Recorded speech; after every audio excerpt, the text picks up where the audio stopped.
My name is Juliana, and I will be defending Alphatobius diaperinus, the darkling beetle. My name is Kylie Joe, and I will be defending Hematobia aritians, the hornfly. Our debate topic is, which insect makes my meat cost more, the darkling beetle or the hornfly? My stance is that the darkling beetle is more costly to the meat industry. Darkling beetles lay their eggs in soil. Their life cycles can span from 40 to 100 days, and their larvae stage stays under the soil. These larvae are called mealworms, and they often eat a large amount. They have a varied diet but enjoy many grains, such as the grain and feed for the poultry. Mealworms grow a lot, molting and shedding their exoskeletons as they grow. They have a pupal stage that lasts around 2 to 3 weeks before becoming beetles. These beetles are nocturnal, and they are usually short beetles with darker colors, mainly black or brown. The adult beetles have a wide range of sizes, varying from about 2 millimeters to about 35 millimeters. These beetles use their segmented antennae in order to sense and interact with their environment. Darkling beetles are very resistant to dry climates as they can store water on their elytra, which are their hard front wings. These beetles are scavengers who can thus have a varied diet, such as vegetation and dead animals or insects. Because of these factors, they are often found in poultry farms and poultry houses. These darkling beetles will live in the flour, meal, cereal, and grain products, and are well suited for the temperatures of the broiler houses. These beetles are a danger to these poultry farms because of their infestations of the spaces, which creates both economic problems as well as bird health problems.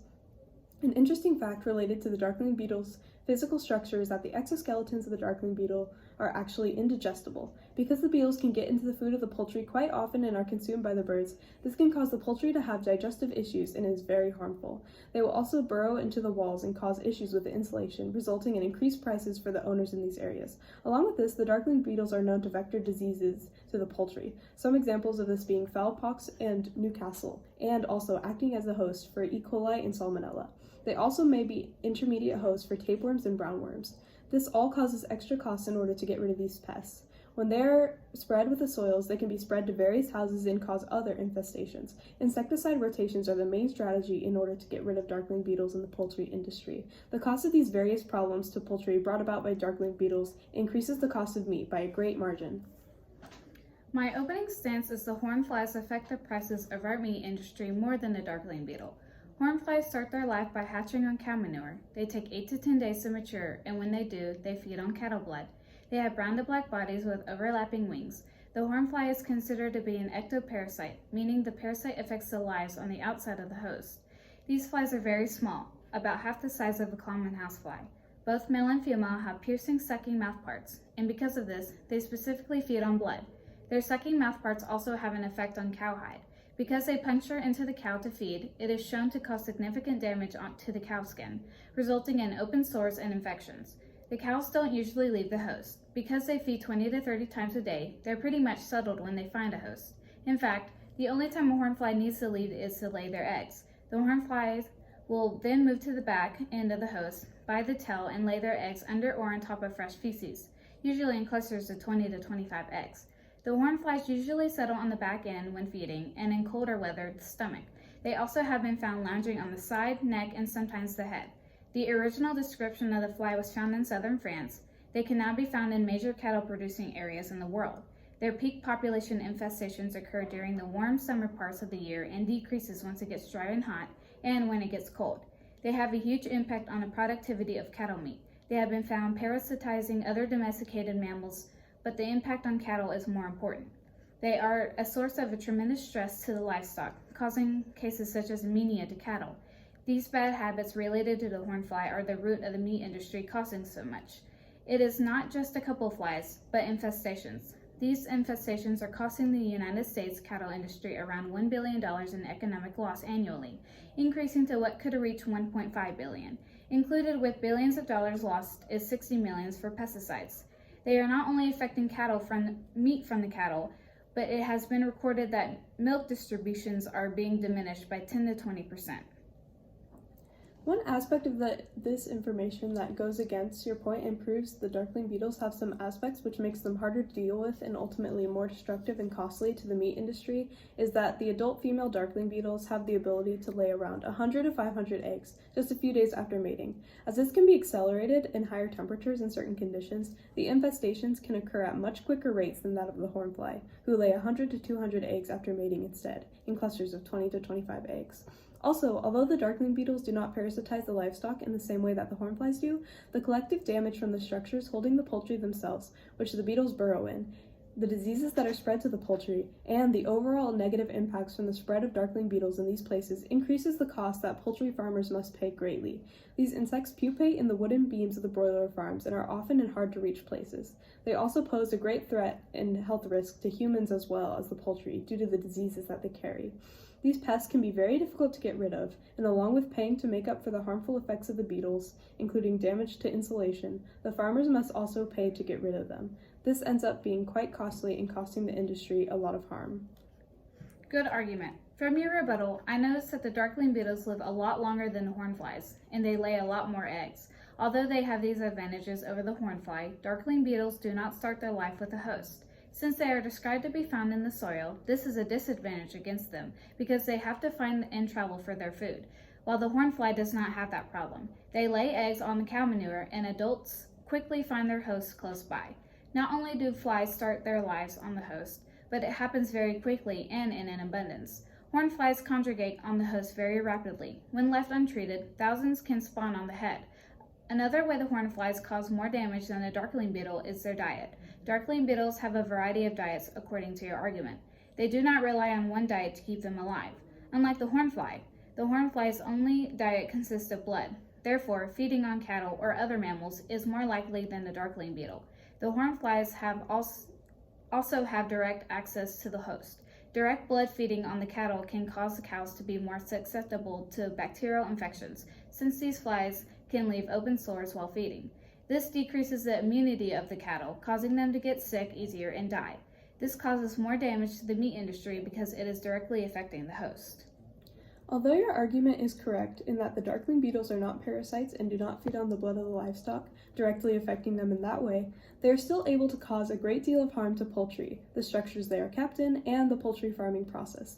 They do not put the livestock under the same physical stress that the hornflies do. However, they can still put these animals under physical stress, and they can also feed on a variety of materials to keep their populations high, which is something hornflies cannot do. One example of the harm they do to poultry is that the birds have a greater chance of shying away from feeders with large populations of darkling beetles. Because the beetles thrive in the feeders and in grain-heavy environments, this leads to the birds eating less and thus growing weaker, becoming more fatigued, and lowering the feed conversion rates. Because of this as well, the efforts of farmers are less profitable and more money is spent on buying more food. With this comes the airborne pathogens and the diseases that they spread, along with tapeworms and roundworms, which also harms the health of the birds directly. They thus have a wide variety of ways in which they can harm the poultry industry and the birds themselves, increasing the cost of the housing as well as increasing costs to get rid of them and to deal with the other negative consequences, such as buying more food for the birds. Some of these consequences and effects are not present with the hornflies, leading to the darkling beetles causing a wider variety of problems for poultry farmers. The chickens not being able to eat their food because of the infestations of the darkling beetles can be difficult. I see how it could be more difficult trying to continue everyday life on the farm because of them. But what about prevention? The two insects both have a variety of different ways to get rid of them, due to the various factors. One major problem with prevention I see with the hornflies is directly needing to kill the adults on spot. The best way to prevent the adult hornflies is killing the adults before they can cause any harm. Since they spend the majority of their life living on the host, it is difficult for farmers to track them down and kill them with pesticides. You can't spray the cows down constantly with pesticides. This will induce harm onto the cattle. When they use the pesticides, it is used as a prevention technique. Farmers have to constantly rotate pesticides in order to keep the flies from adapting to pesticides. This can cause irritation to the farmers because some pesticides are more expensive than others, and some may not work with the infestations. It is also proven that darkling beetles are easier to control with conventional methods than the hornflies. This is because the darkling beetles do not directly affect the host, while the hornfly does. Other tactics include utilizing screening barriers or prevent breeding by hiring people to help the labor work dealing with the manure. This can cost hundreds of dollars. Depending on if your farm is large enough, the cost of labor and materials for the barriers can be very expensive. Having to hire help to clean the farm can be a pain as well. This disadvantage is affecting cattle farming by increasing the cost to take care of the cows. Overall, darkling beetles are very harmful to the poultry industry and thus to the meat industry and the meat industry's profits. This is due to their entanglement in the poultry's food, their ability to burrow into the insulation of the walls of these enclosures, and their spreading of diseases and harmful ailments to the poultry.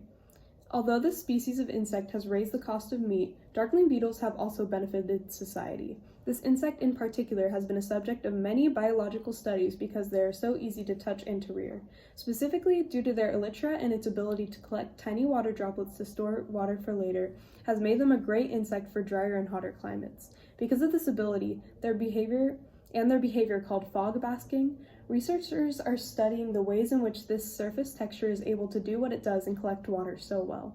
With this information, biomimetic technology modeled around the beetles and discovered through their biology has the potential to translate to humans and to help people survive better in desert regions or areas with fog but with less water.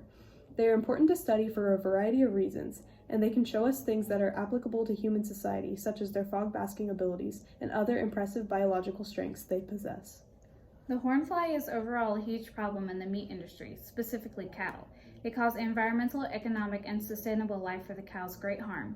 Hornflies' biggest effects to the meat industry include attacking cows and killing them for their only food source, constantly causing irritation to the cattle because of the infestations live on their bodies, and the time, effort, money spent trying to control the insects. The hornfly is being used in research to help maintain the problems they are causing, since it is known to be the most damaging pest for pastured cattle. Currently, hornflies are being used in research to test alternative control strategies, since they rapidly develop to the insecticides being used currently. Examples of alternative control consist of cattle breeding that resist hornflies, interactions with hornfly larvae when contact with manure, and vaccinations that provide long-lasting protection. This research will hopefully resolve the problem or at least control it. These insects are very important to our studies due to the economic stress it has gained and how it is affecting our animals' performance and productivity.